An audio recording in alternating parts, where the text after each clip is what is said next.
ക്രിസ്തുവിന്റെ അതേ സ്നേഹം നെഞ്ചിലേറ്റി രണ്ടാം ക്രിസ്തുവെന്ന അപരനാമം ലഭിക്കാൻ തക്കവിധം ഈശോയെ പ്രണയിച്ച അസീസിയിലെ വിശുദ്ധ ഫ്രാൻസിസ്. ഈശോ ജനിച്ചതുപോലെ ഒരു കാലിത്തൊഴുത്തിൽ ജനിക്കാൻ ദൈവനിയോഗം ലഭിച്ചവൻ. ഈശോയോടുള്ള സ്നേഹത്തെ പ്രതി അവിടുത്തെ 5 തിരുമുറിവുകൾ സ്വന്തം ശരീരത്തിൽ ഏറ്റുവാങ്ങാൻ ഭാഗ്യം ലഭിച്ച ആദ്യത്തെ വിശുദ്ധൻ. അദ്ദേഹത്തിന്റെ മനസ്സിലാണ് ലോകത്തിലെ ആദ്യത്തെ ക്രിസ്മസ് ക്രിബ് വിരിഞ്ഞു വന്നത്. മനുഷ്യനുണ്ടാക്കിയ ആദ്യത്തെ ക്രിസ്മസ് ക്രിബിലേക്ക് നമുക്ക് നടക്കാം. 1223 ഡിസംബർ മാസം ക്രിസ്മസിന്റെ തലേനാൾ വിശുദ്ധ ഫ്രാൻസിസിന് ഒരു മോഹം. ഇത്തവണത്തെ ക്രിസ്മസ് ബെത്ലഹേമിലെ കാലിത്തൊഴുത്തിൽ ഈശോ പിറന്ന അതേ മാതൃകയിൽ ഒരു ഗുഹയും കാലികളെയും ഒക്കെ സജ്ജമാക്കി ആഘോഷിക്കണം. തന്റെ ഈ ആഗ്രഹം ഫ്രാൻസിസ് തന്റെ സുഹൃത്തും പ്രഭുവുമായ ജോൺ ബെലീത്തായെ അറിയിച്ചു.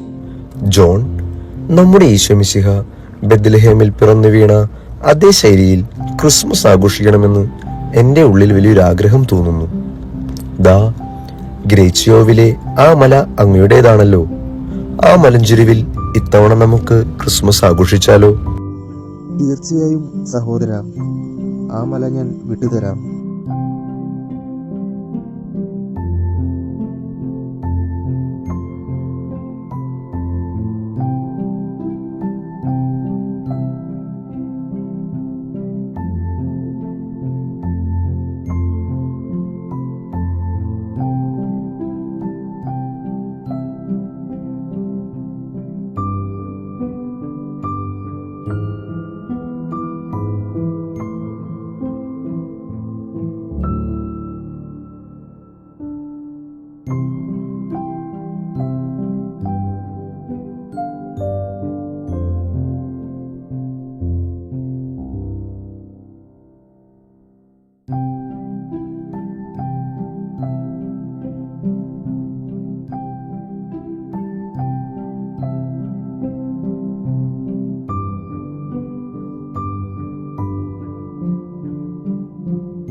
ഒരുക്കങ്ങൾ പൂർത്തിയായി.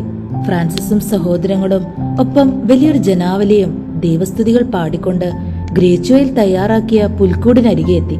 ക്രിസ്മസ് രാവിലെ പ്രാർത്ഥനകൾ ആലപിച്ച് കാലികളുടെ നടുവിൽ പിറന്ന ഉണ്ണിയേശുവിനെ ധ്യാനിച്ച് ആത്മനാ ദർശിച്ച് ഫ്രാൻസിസ് വികാരാധീനനായി ഇങ്ങനെ ഉരുവിട്ടു. സർവശക്തൻ ബലഹീനനായി, സർവസമ്പന്നൻ പരിമദരിദ്രനായി, പ്രപഞ്ചം മുഴുവൻ നിറഞ്ഞിരിക്കുന്ന ദൈവം ചെറിയ ശിശുവായി.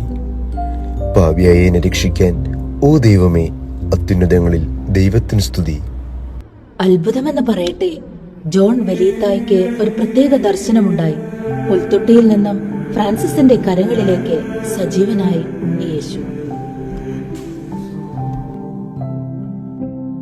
ഇതാണ് ക്രിസ്മസ് ക്രിബിന്റെ ആരംഭം.